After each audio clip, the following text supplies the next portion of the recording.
Jai Jagannath, Jai Radhe.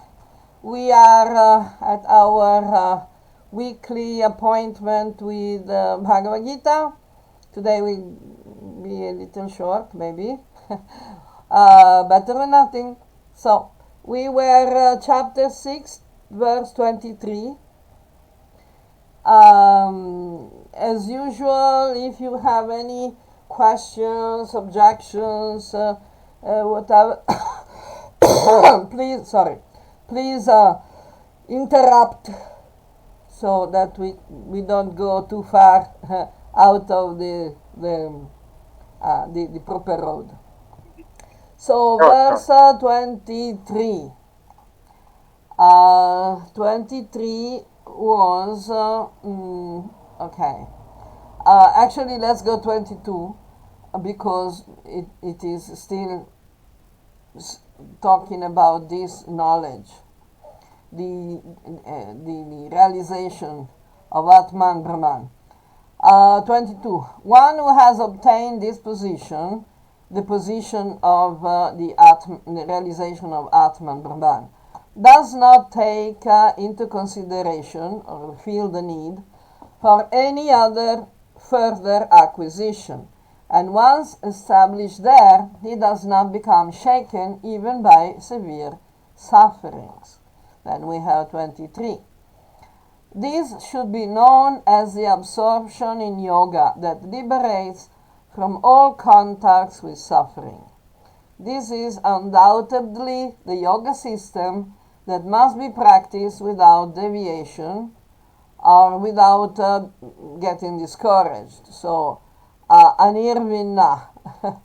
Anirvinna cetasa means without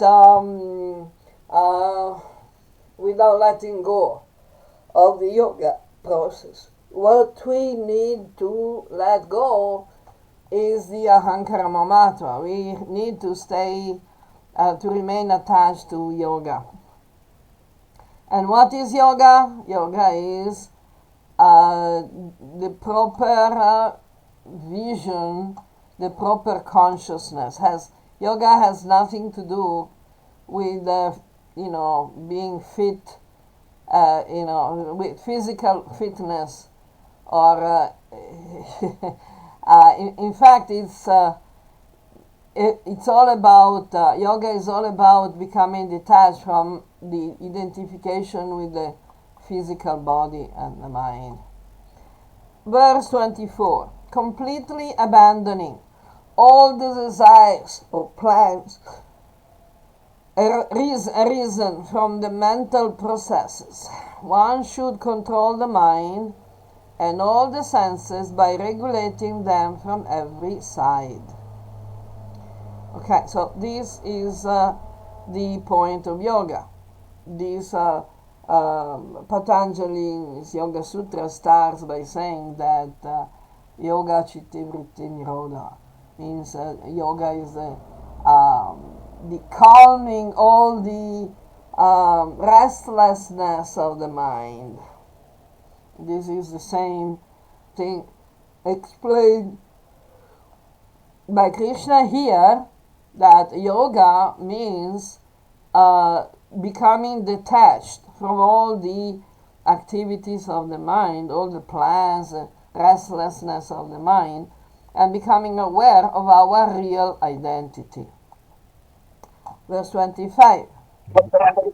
One thing in the last verse, Yes. the term regulation is used. So, how to identify like what is regulation, because it can vary between individuals, right? So, how to come to the proper understanding of regulating? But Let's say regulating, yeah. somebody eats 4 times a day, somebody may eat 2 times, like that. So how much to eat and how? Regulating means that you are controlling your mind. You don't allow the mind to drag you here and there. Sadhana means regulation, discipline. Now, it doesn't matter if you do sadhana once a day, twice a day, for 5 minutes, for 10 minutes, for 2 hours, for 4 hours. It doesn't matter, because that starts from the sankalpa. Whenever you do any sadhana, you have to establish your sankalpa in the beginning of the vrata. Not every day. You don't need to do the sankalpa every day. But at the beginning of the vrata, you have to tell yourself and the world, the universe, and Paramatma that you are going to practice this sadhana. This.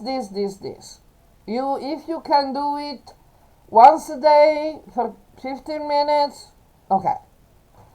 We need to be realistic about our sadhana. We need to know what we can afford to do. Every person is in a different situation. Desha Kalapatra. Place, time, and individual. In any specific place, the time and individual can change. In any specific time, the place and individual can change. In any time and place, the individual can change. In any individual, time and place will change. So this is why it's better if we have a guru, because the guru knows exactly what our position is. If he doesn't, he's not a guru. So it's better just to forget about, wasting time after a person like that. The guru needs to give personal guidance regarding the sadhana. This is why it is so important to regularly associate and communicate with the guru. Tadvidi pranipatena pariprashnena sevaya. We need to ask all the questions, because when we ask questions from the guru understands where we are standing. If we don't ask questions from the guru cannot verify our actual position. So, pariprashnena sevaya, we need to offer service. By engaging in practical service, the guru can also observe our general mentality, our attachments, our possibilities. Like if you have a full-time job and a family and lots of other duties, the guru can see that your seva is limited by these requirements. And so your sadhana will be limited by these requirements. So the guru is going to find out how long can you do the sadhana. And you can make also some experiments.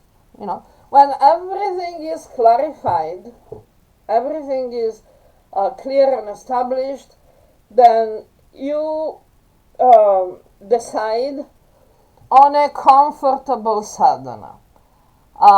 Like as Krishna says in Gita, susukam kartum avyayam. If the sadhana is susukam, means comfortable enough, pleasurable enough, then it can be done avyayam, constantly, regularly, permanently, for a long period of time, or forever even, depending, So, of course, the level of comfort can change, because when you get used to something, that maybe you can raise the standard a little bit, or in case of emergency, you can lower the standard. That is called apat dharma. It's a dharma of emergencies, of difficult situations. So, regulating the senses basically means with intelligence, with the proper consciousness, and how is intelligence and consciousness helping us in regulating the sense activity, the mind and the senses? First of all, by staying in sattva. Like Krishna is saying, nitya sattva sto. Stay in sattva as permanently as possible. So the regulation is at least in sattva. Then whatever engagement of the mind and senses is done in sattva, it will definitely help us become better people, better persons. Then it has sattva also means intelligence, means clarity of understanding. So we need to find what is healthy for us, what is good for us, what is good for the people around us, and so on. So let's say that our mind is running here and there, wants to go, touring, doing, living a tourist life, like we want to go and travel here and there, everywhere, all over the world. That's the mind's idea, But with sattva, with buddhi, you can understand that this is not a good idea. Because if you just go around playing the tourist, how can you do your job? How can you take care of your family? How can you concentrate on the real purpose of life? So, automatically you see what your mind is bringing up and you decide, no, this is not a good idea. So you tell your mind, okay, don't push. This is not a good idea. I got what you want to do. Just go, drop that idea. We'll find something better. For example, if you want to see places, there are so many documentaries about places, especially YouTube or, whatever. So that is more acceptable. It's more regulated. So you get sufficient information, sufficient impressions from many places in the world without engaging too much energy into the process.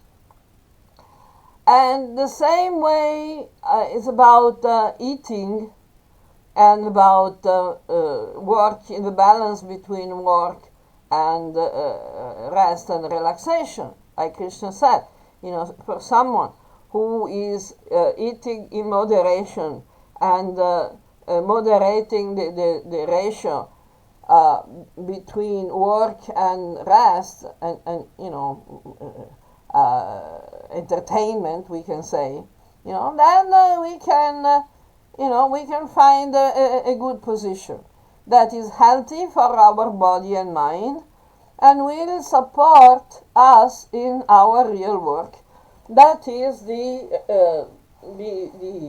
purpose of life. Is this clear? Does this help? Yes, yes. Okay. Thank you. Any tell. No, no, nothing. We can move on. Okay, we can move on. Fantastic. Okay, so we go 25.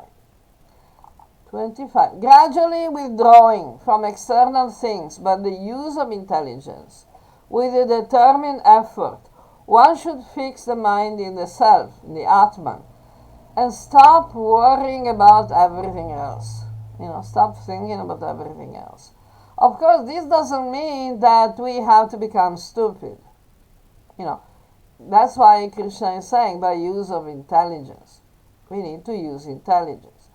But we should focus more on the inner reality that is the Atman Paramatman, rather than the external reality. Because the external reality is always changing. So we do what we can do when we can do it. And this means we stop worrying about stuff. Because we control our mind so we can focus and remember what we need to do at the proper time. Yoga is about controlling one's mind. And the purpose of controlling one's mind is to focus the mind on the supreme reality. But of course, it doesn't mean that we become, completely disconnected with the material reality around us, because we still have a body and we still have a mind, and we still have the needs of the body and the mind. Is that clear? The duties Yes. of the body and the mind, and the needs of the body and the mind, the rights and duties, they're still real because we have a material body and mind. If we don't have a material body and mind, okay, that's not a problem. As long as we have them, we should not identify with them, but we should not delude ourselves that they don't exist. So we can become sannyasis and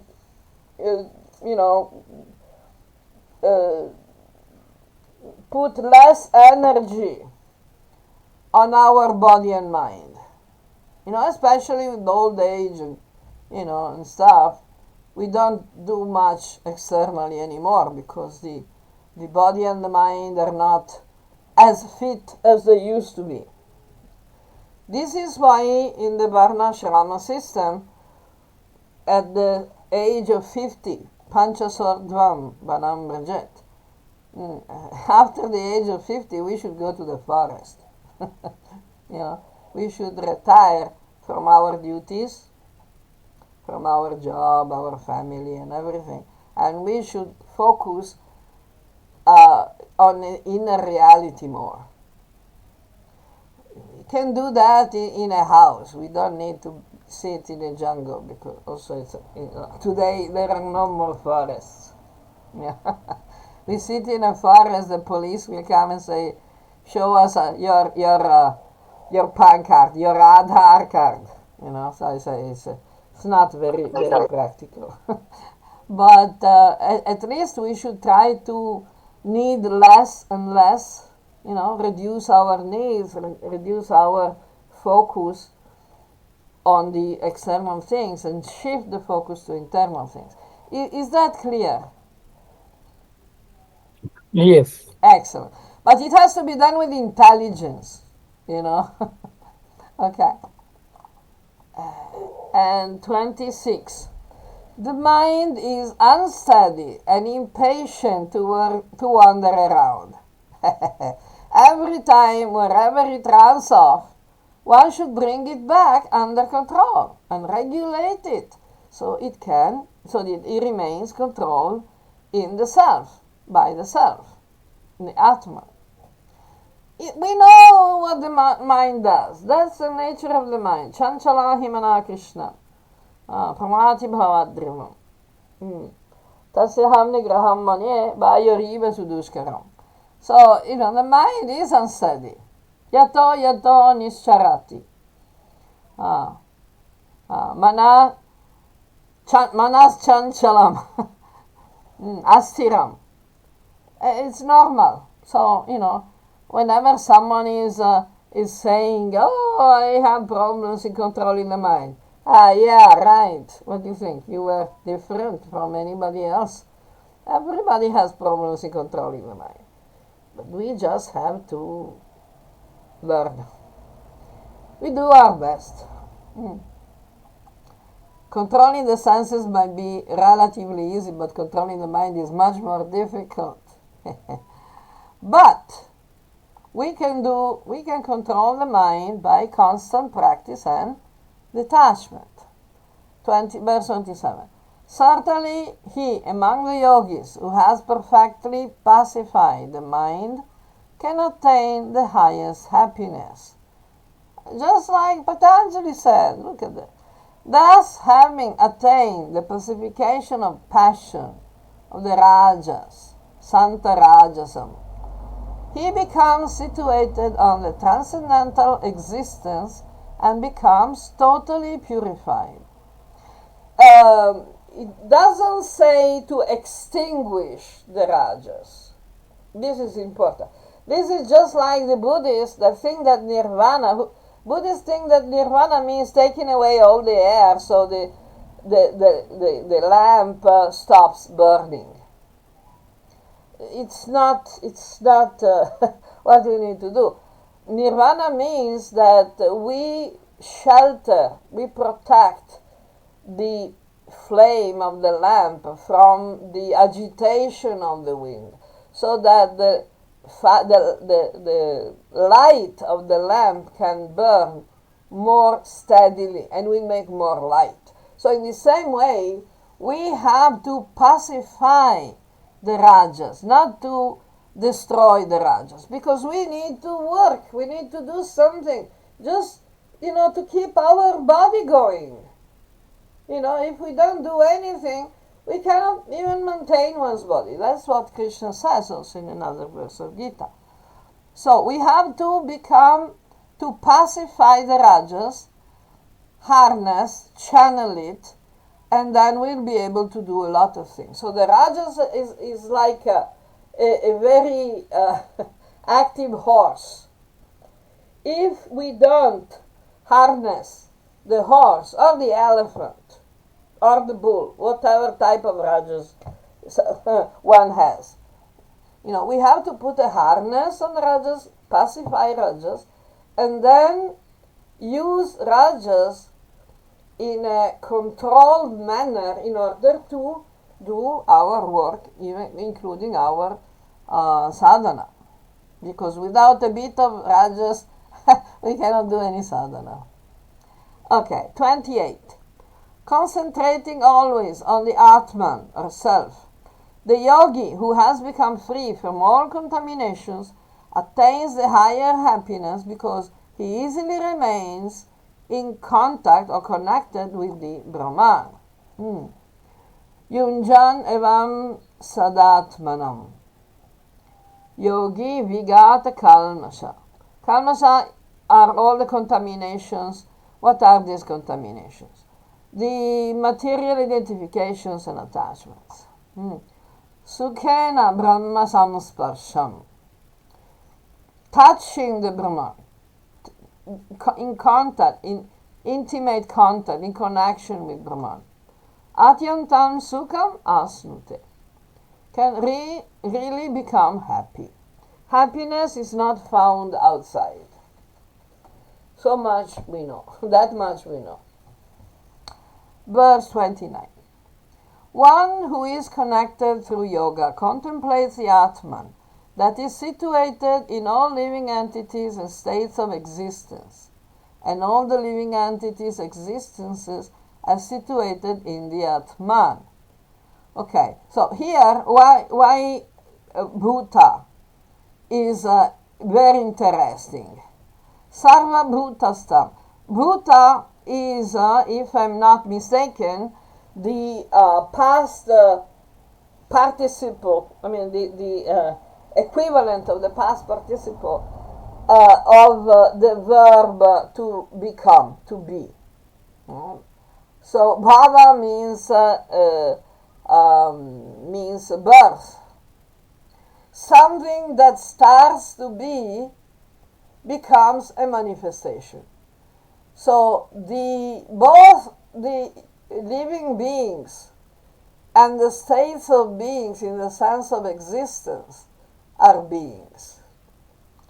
So in the two levels of meaning, we see that all the beings, the Atman is in all beings, and the Atman is the same in all situations, in all circumstances. Because both the bodies of the living beings and the material circumstances in which the Atman, gets during the experience in the material world are temporary. And they're not so important because they will change. The only thing that actually matters, ironically, the only important thing is the Atman. The bodies of the beings and the situations in which the Atman is finding itself are temporary. Of course, we need to take them into consideration, but they're not important. Okay? In the same way, all the living entities and all the states of beings are within the Atman. The Atman is not different from Brahman. So all the beings are actually part of the transcendental existence. I don't know if it's clear. Yeah, this is clear, but this part, the second part, it says all the living entities as situated in the Atman. Uh, Yeah. Okay. Sarva bhutastam atmanam. Sarva bhutani chatmani. This is the Sanskrit. The Atman is in all the living entities, and all the entities are in the inside in the Atman. Sometimes, you know, we still have this difference between the Atman and Brahman. But in fact, the reality of Atman is like Krishna. You remember Krishna's second chapter was describing the Atman, as omnipresent, Sarvagata, The Atman is omnipresent because there is no real separation between all the individual Jivatmas.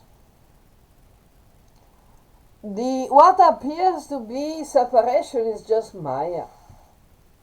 Now, it can be Yoga Maya, it can be Mahamaya, depending on how we perceive this separation.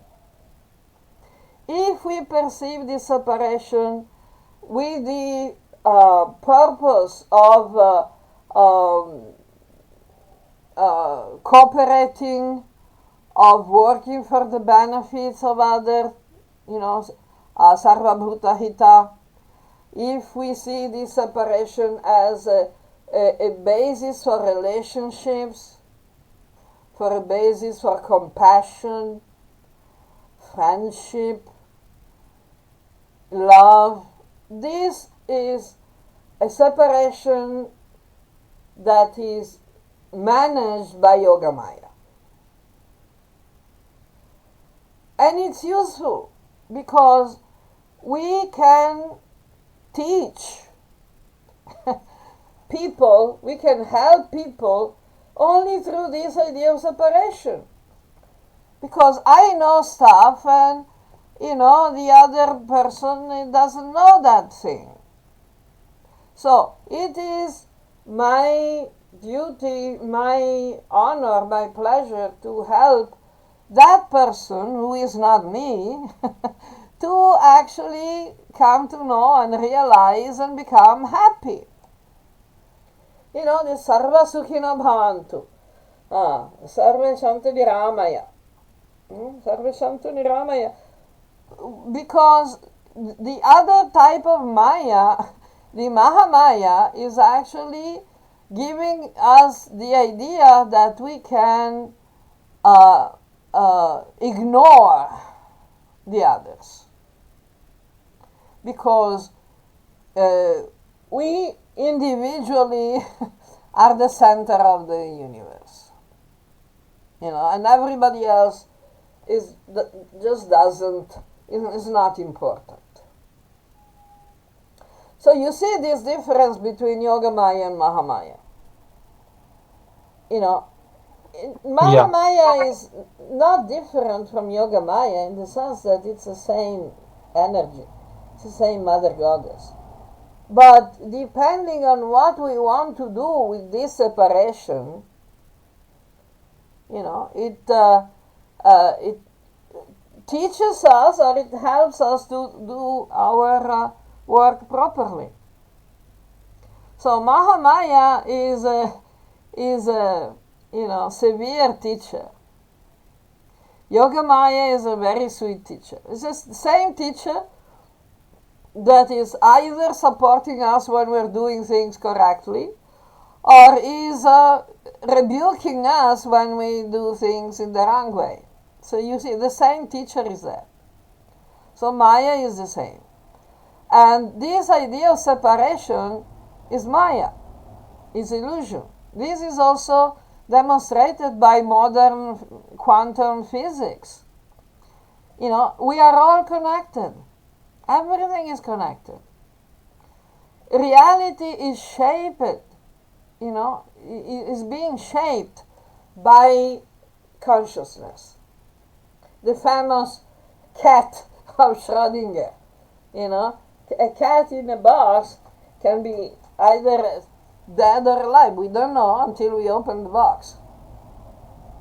But this is actually much more real than we think. So our perception of reality is shaping reality. So if we think that we are connected, we are actually connected. If we think we are not connected, we are isolating ourselves and cutting ourselves off the body of God, which is illusion, of course, because God is omnipresent. So if God is omnipresent, how can we cut ourselves off the body of God? But that's why it's called illusion. I don't know. It's difficult to understand. It's a kind of understanding that is confusing so many people, because it's what Chaitanya was calling achintya bheda abheda tattva. It's inconceivable. Does it help? The explanation can actually help? Yes, Ah, yes. okay. Good. But yeah, it's Achint. We can we can just only try to understand. Exactly. Actually, more than understanding, we can try to perceive it. Mm-hmm. We need to bypass the material limitations. When we actually understand what yoga is, we understand that we are not the material body or mind. We actually demolish the walls that are keeping our mind prisoner within a restrictive, perimeter, confined into the walls. We break down the walls. It's like, whoa. Without walls, we can actually have the direct perception of reality, which in Sanskrit is called prakash. Prakash or darshana.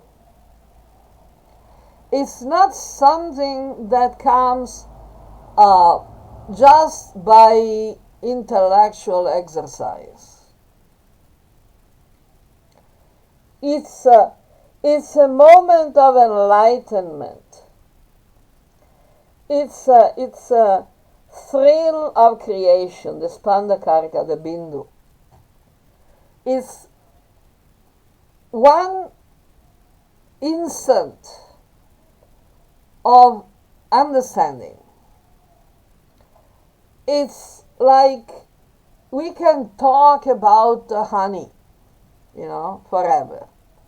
If you never tasted honey or anything sweet, you cannot understand. We can try to explain and understand and everything, but the direct experience is the key. That is why Prakash and Darshana are the words, used in the transcendental science, because it's beyond the intellect. It's not conceivable. We, of course, we have to try to understand, because we need to go from theory to practice. But it's a difference between jnana and vijnana.